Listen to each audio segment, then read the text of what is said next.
Hey guys welcome back to my channel HD baby mom vlog. তো এখন সকাল গেছে, এখন আফটারনুন। যাই হোক, গুড মর্নিংটা করতে ভুলে গেছি। তো এখন আমি এই জল টল আনলাম, আমাদের আবার জলের ড্রাম নিয়ে, দেখতেই পারবে, দাঁড়া একটু দেখাই। ড্রাম আমাদের নিয়ে আসতে হয়, দেখো দেখেছো, জলের ড্রাম নিয়ে আসতে হয়, একবারে রিক্সা করে আসি। মেয়ে খেলনা সব ছড়িয়ে রেখেছে, ওদিকে বাজার দিয়ে গেছিলো, ওগুলো সব গুছানো হয়ে গেছে। আর এখন দেখো ভাত হয়ে গেছে, জল টল রিক্সা করে নিয়ে এসে এখন দেন টিফিন করলাম, রুটি টুটি হয়ে গেছে। আর মা খাচ্ছে, দেখো রুটি, এই দেখো মা প্লেসে বসে রুটি খাচ্ছে, মেয়েরও খাওয়া হয়ে গেছে। আর আমি এখন ওদের জন্য, দুজনের জন্য, মেয়ে আর ওর বাবার জন্য চিকেন বানাবো। খুব হালকা করে বানাতে বললো মা, আমাদেরটা হয়তো একটু রিচ করবে তেল ঝালে, প্যানকাইটিস প্রবলেম তো ওই জন্য। যাই হোক, এই দেখো টমাটো নিয়েছি, রসুন নিয়েছি, পেঁয়াজ কি কাটা আছে মা? পেঁয়াজ কাটা আছে? পেঁয়াজ কাটা নেই। যাই হোক, এখন বসে পেঁয়াজ আর টমাটোগুলো আমি কেটে নেব, চলো সাথে থাকো।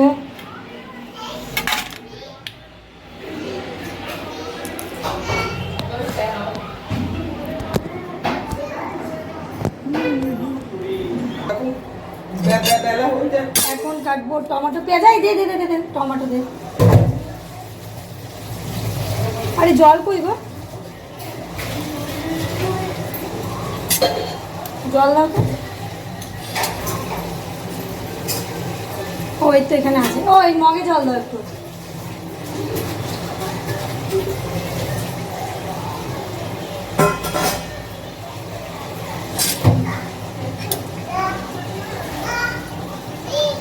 ওই জন্যই তো আনতেও ইচ্ছা করে না, এখন খেতেও ইচ্ছা করে না, এত আলাদা আলাদা ঝামেলা, বিরক্তিকর সত্যিকার। আর কখন কোনটা করবে? এই এখন টমেটো কাটবো, আর এমন কিছু তেল আর এখন পেঁয়াজ রসুন তো দেওয়া হয় না, একসাথে করলে অসুবিধা ছিল না। এখন টমেটো কাটছি,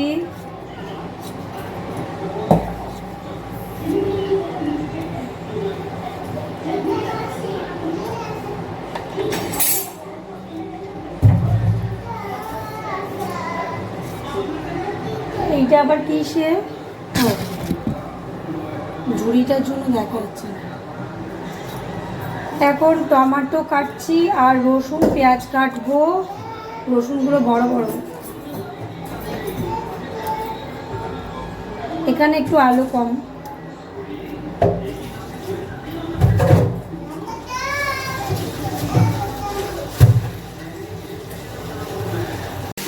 এখন রান্না হচ্ছে চিকেন, একদম হালকা পাতলা করে, মেয়ে খাবে আর ওর বাবা খাবে। হ্যাঁ,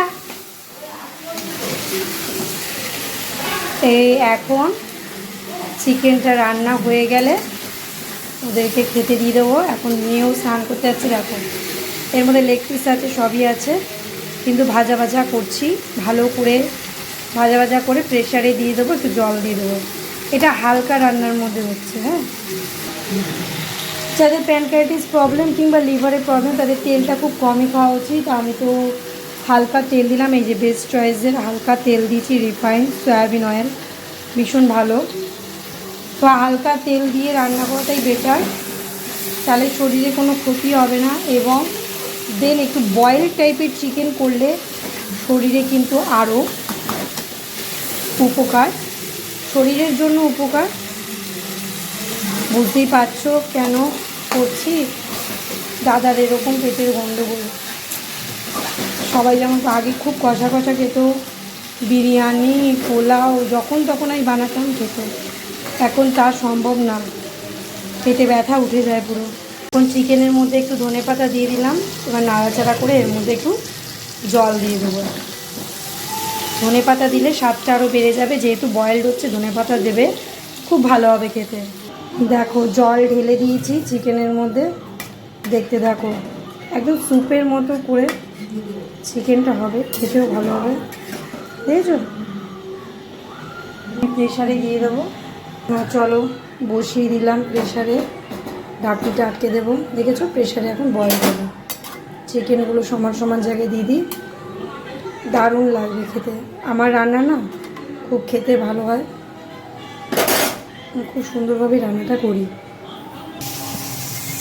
আমাদের চিকেনটা হবে আলাদা করে রান্না। ওই যে তেল গরম হচ্ছে, বাবা খায় মাছ, মাছ ভাজা হয়ে গেছে, আলু ভাজবে এখন। আর আমার প্রেশারে হয়ে গেছে বয়েলড চিকেন।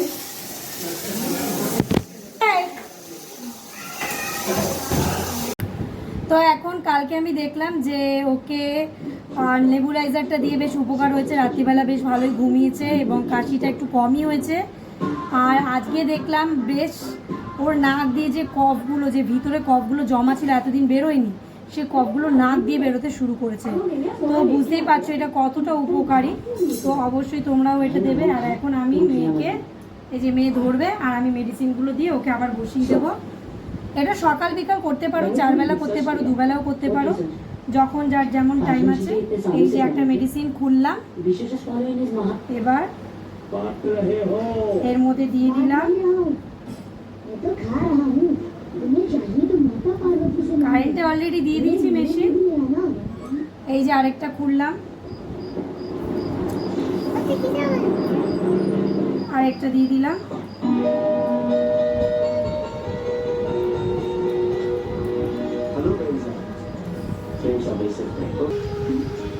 এখন মেডিসিনটা এর মধ্যে সম্পূর্ণ দুরকম মিক্সড হয়ে গেছে। আর এই যে খাপগুলো, এখন এটা আটকে দেব। সামনে আয় মামা, এবার আমি অন করব। সামনে আয় মামা, এদিকে আয়, তুই এদিকে আয়, তুই কারেন্টে হাত দিবি না। সামনে এখন না না, আমার মেয়ে অন করছে দেখো। এখন মেয়ে এই যে মুখে দিচ্ছে ভাতটা। মামা মাস্কটা দিয়ে দিই, তাহলে খুব সুবিধা হবে। মাস্কটা দিয়ে দে, তাহলে সুবিধা হবে।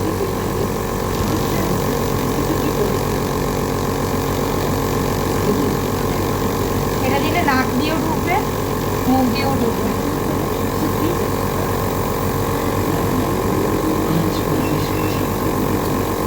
এখন কালকে দেখলাম বেশ মেয়ে ভালোই ঘুমিয়েছে, ওর কষ্টটা একটু কমই হয়েছে। আর আজকে আরও ভালো হবে, যখন 5টা ডোজ কমপ্লিট হয়ে যাবে। হেভি উপকার।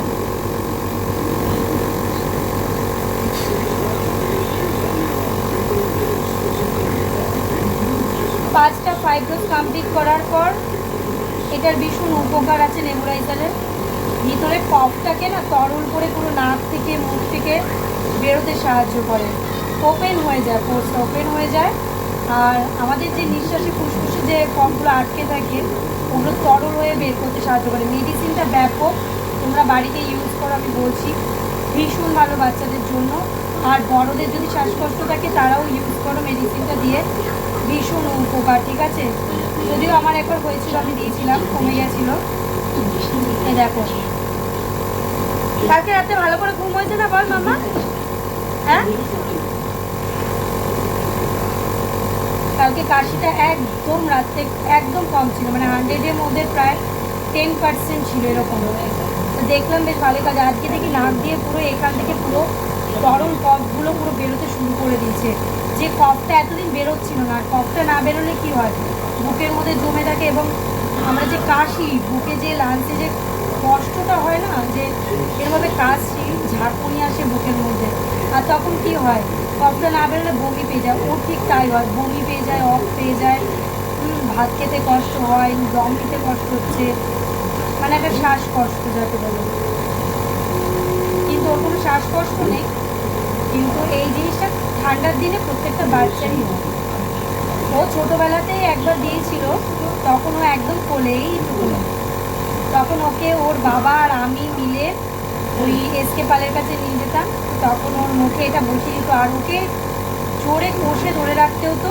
ও এত চটপট করতো, মানে বাচ্চা তো না, তখন ওরা শিশু, ওদের খুব কষ্ট হয় তখন দিতে। কিন্তু দেখলাম বয়স যত ভালো, তারপরে বাড়িতে যখন আমরা এটা দিতে দিতে ওকে অভ্যাস করালাম, তো আস্তে আস্তে অভ্যাসটা হয়ে গেল। প্রথম প্রথম ভয় লাগতো একটা।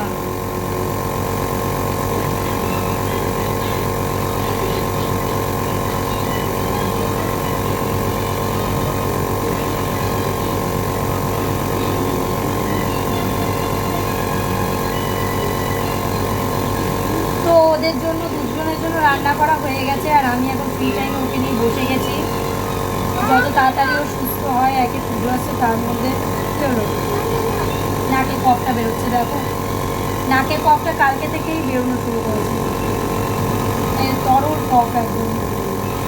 দে দে দে, এই কফটাই এতদিন বেরোচ্ছিল না। আমরা এত ওষুধ খাইছি, কোনো ওষুধ কাজ করছিল না, বাট এই মেডিসিনটা একদম বেস্ট একদম। মানে এটা কফটাকে একদম তরল করে দেয়, বেরোতে সাহায্য করে। কফের ওষুধ তো নিশ্চয়ই খাবে, তবে নেবুলাইজারটা সাথে দেওয়া খুব উপকারী।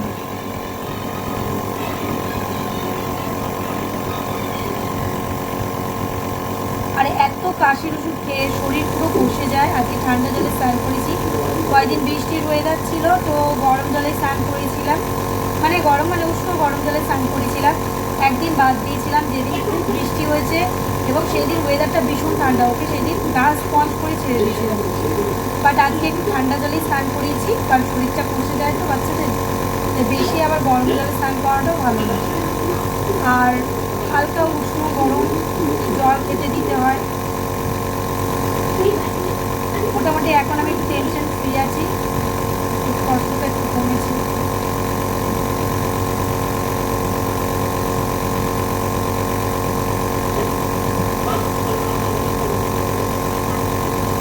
তোমরা বলো না যে নাইটে আমি লাইফে কেন করি, নাইট লাইফে একটা কারণেই করি, কী করবো বলো, ওকে পাশে ঘুম পাড়িয়ে ল্যাম্প লাইট জ্বালিয়ে তারপর আমি ওই ভিউয়ারদের সাথে কথা বলতে থাকি। এই ছোটো বাচ্চা কী করে কী করবো বলো, তাও টাইম বের করে, আমাদের মতো মানুষের জন্য টাইম বের করা ভীষণ।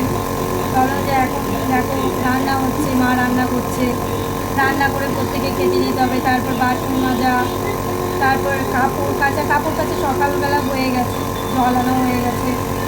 এই বাসন কুসন মিলে তারপরে একটু ভাবি যে ভিডিও করবো, কিন্তু একে ঘুম পাড়াতে হয়।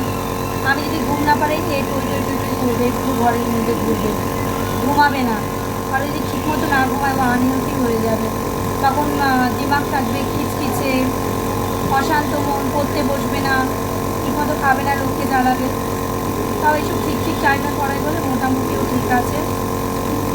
কালকে আবার ওর পরীক্ষা এক্সাম আছে। তো বন্ধুরা, আমার ব্লগগুলো কেমন লাগছে তোমরা কিন্তু প্লিজ কমেন্টসে লিখতে ভুলবে না, খুব ভালো লাগবে। আর ওদিকে আমার শ্বশুর দেখো সারাদিন শুয়ে কাটিয়ে দিচ্ছে। এখন চান টান করে এসে বাবা একটা বড় কাজ করে, সেটা হচ্ছে ঠাকুরটা পুজো দিয়ে দেয়। পুজো আমিও করি, কিন্তু দেখো এখন শরীর খারাপ বাচ্চা, তখন পুজো দেওয়া সম্ভব, টাইমে পুজো খেতে দেওয়া সব কিছুই। সন্ধ্যাবেলা যেমন সন্ধ্যাটা দিয়ে দিই, তখন একটু ফ্রি থাকি। আর সকালবেলা আমি স্নান টান করে অন্য সময় পুজো দিই। শরীর খারাপ বলে একটু লেট হয়ে যাচ্ছে, রাতে ঘুমাতেও লেট হয়ে যাচ্ছে। কী চাইছো? ওদিকে বড়মশের পায়ে ব্যথা, কালকে তো হলুদ ফুল দেওয়া হলো, আজকেও হলুদ ফুল দিতে হবে, মানে একের পর এক যাচ্ছে। কী করবো, হাঁ করে নিঃশ্বাস। তো তোমাদের আজকে রবিবার কেমন কাটছে অবশ্যই জানিও। রবিবারটা সবারই খুব ভালো কাটে, কেউ ঘুরতে যায়, আমার আর ঘোরা নেই। দেখবে কোথাও ঘুরতে যাওয়ার ব্লগ নেই, তবে ঘুরতে যাবো, এটা একটু বড় করে নিই। এত অবাধ্য, এত কথা শুনে না না রাগ হয়ে যাচ্ছে। যেখানে নিয়ে যাবে কি কি দিবি, এবার মুখে দিবি, এবার মুখে দিবি। হ্যাঁ দাদা নাকি কফ বেরোচ্ছে, নিঃশ্বাসটা এর মধ্যে ছাড়।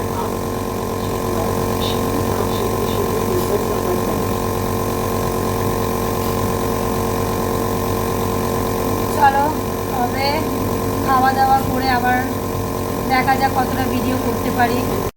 মামাই এখন পরীক্ষার জন্য প্রিপেয়ার হচ্ছে, কালকে ওর পরীক্ষা।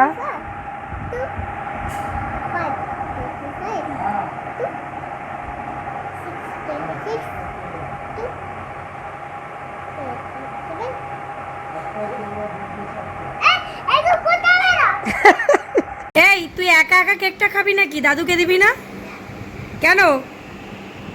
এই বাবাকে খাবি বললি, এদিকে বাবাকে পাশে বসিয়ে রেখেছিস, খাওয়া বাবা কেকটা নাও তো। শুধু দেখো কেকটা দেবে না। সবাইকে দিয়ে খেতে হয়, এই সবাইকে দিয়ে খেতে হয়। বাবা তুমি একটু নিতে যাও, নিতে যাও। আমি একটু নিই কেক, আমি একটু নিই, একটু দে, একটু দে। ইস, কিছু দিল না দেখো বন্ধুরা, কিচ্ছু দিল না দেখো। এতক্ষণে মামা মামাকে একটু কেক দিল। এই কেকগুলো কে খাবে? দাদুকে একটু খাই না।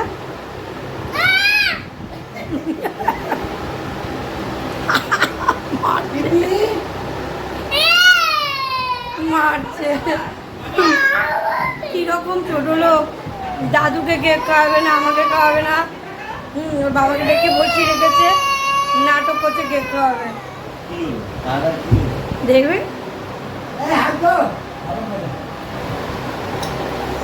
এখন চিকেনটা কষা কষা করে হচ্ছে, রান্না করছে মা। আমি একটু নাড়ালাম চিকেনটাকে। মেয়ের খাওয়া হয়ে গেছে, তো আমি এখন কষিয়েই যাচ্ছি, এখনো পর্যন্ত কমপ্লিট হয়নি। দেখো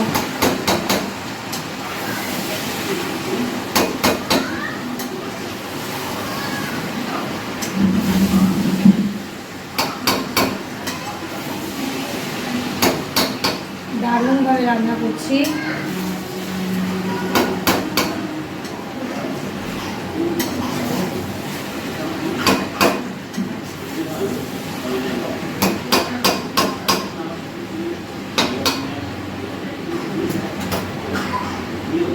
চলো তবে দেখাই কেমন কষালাম।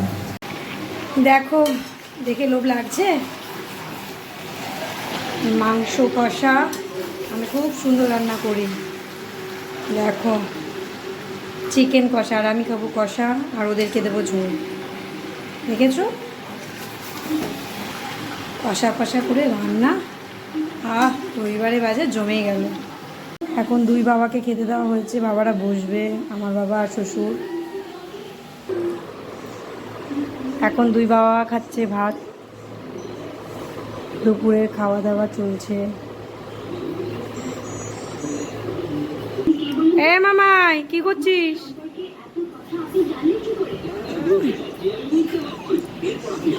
এবার ঘুমিয়ে পড়। মা কাটছে শশা এখন, আর এখন সব দুপুরে ঘুমাচ্ছে। দুপুর মানে বিকালই হয়ে গেছে, সন্ধ্যাবেলা আবার চাটা খাবো। আজকের মতো এতটাই। Bye bye, tata, good night, sorry, bye bye, tata.